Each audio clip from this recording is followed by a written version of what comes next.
is Reading Explained, where each week I explain to you what the readings mean that you'll hear at Mass on Sunday, so you no longer have to worry about missing their really cool and really interesting and important messages. So this week is the 21st Sunday in Ordinary Time, and if your parish is currently following the Year A reading cycle, then the first reading that you'll hear at Mass on Sunday is from the book of the prophet Isaiah. Now, this reading is incredibly interesting and incredibly important specifically to us as Catholics. I'll explain to you how. So in late 8th century to early 7th century BC, there was a king that ruled over all of Judah and all of Jerusalem. His name was King Hezekiah. Now, underneath the role of the king was the role of the Al-Hal Bait. That word means over the house. The Al-Hal Bait was essentially a prime minister, if you will. And the role came with a lot of authority because not only did he oversee the king's house, the palace and everything, but he also had the authority to lead the people while the king was away until the king returned, right? So that's important, remember that. Now, King Hezekiah had an Al-Hal Bait who was a man named Shebna. Now, Shebna was not the best at his job. In fact, he was horrible. He really misused his authority a lot. He was a lot more interested in the level of riches and the lavish lifestyle that he had access to. So the tipping point was when he was having this gigantic, beautiful, over-the-top lavish tomb constructed for himself. So what we will hear in the reading on Sunday is that God, in so many words, says to Shebna, Shebna, you're done. I am stripping you of your Al-Hal Bait title. I am removing any authority that you have because of your misuse of it. And I will be replacing you with a servant of mine named Eliakim.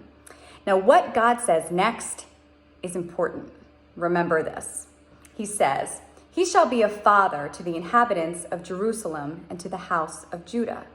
I will place the key of the house of David on Eliakim's shoulder. When he opens, no one shall shut, and when he shuts, no one shall open.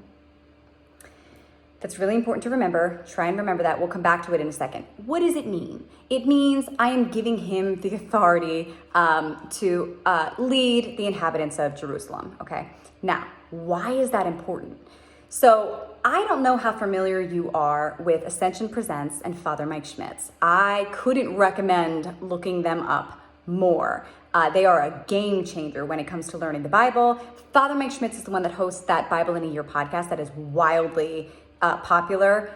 It's amazing. This is not a paid post, by the way. I'm not being paid to say that. That's just me saying that as a person. So, but in the Bible in a Year podcast, there's an interpretation of this reading that Father Mike teaches that blows my mind. So what we just heard God say to Shebna in Isaiah seems to be repeated by Jesus in Matthew chapter 16. Now, what happens in Matthew chapter 16? Well, that is when Jesus is having a conversation with his apostles and he says, who do you think the Son of Man is? And they give their guesses. I don't know, maybe it's Elijah, it's John the Baptist. And no, that's wrong. And then you hear Simon say, you. It's you. You're the Messiah. You're the Christ. You are the Son of Man. So Jesus essentially says back, Simon, blessed are you. You will now be called Rock. And upon this rock, I will build my church, and the gates of hell will not prevail against her.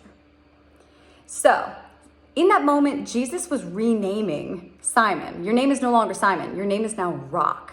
But this conversation wasn't happening in English, obviously. The word for rock in Hebrew is Petros, which is where Peter comes from. So Simon is renamed Peter, meaning rock, okay? He goes on to become our first pope. That's St. Peter. That's the same guy, formerly known as Simon. So in that moment, however, when Jesus is renaming Simon to Peter or rock, what he says next sounds familiar.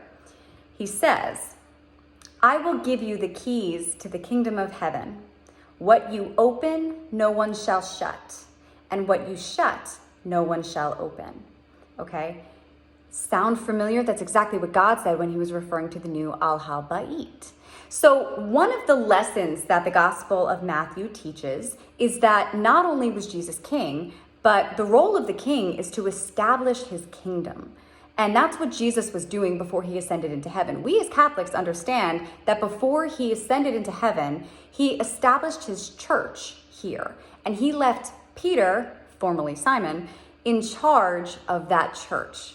And he left Peter, formerly Simon, as the Al-Hal-Bait. And what is the Al-Hal-Bait? Well, as we know from Isaiah and from other books of the Old Testament, that the Al-Hal-Bait is the person that has the authority to lead the king's people while the king is away. That blew my mind. Hopefully it blows your mind as much, but just to make sure that you are fully prepared for Mass on Sunday, here is what the reading from Isaiah actually says. A reading from the book of the prophet Isaiah. Thus says the Lord to Shebna, master of the palace, I will thrust you from your office and pull you down from your station. On that day, I will summon my servant Eliakim, son of Hilkiah. I will clothe him with your robe and gird him with your sash and give over to him your authority. He shall be a father to the inhabitants of Jerusalem and to the house of Judah. I will place the key of the house of David on Eliakim's shoulder. When he opens, no one shall shut, and when he shuts, no one shall open. I will fix him like a peg in a sure spot to be a place of honor for his family. The word of the Lord. One other thing that I want to mention. The only thing that Jesus doesn't repeat in that is that he will be a father to the people. But what does Peter go on to do? He goes on to be our first pope. The word pope is literally derived from the Italian word for father. So he himself is not the king, but he's the one who has the authority to lead the king's people while the king is away.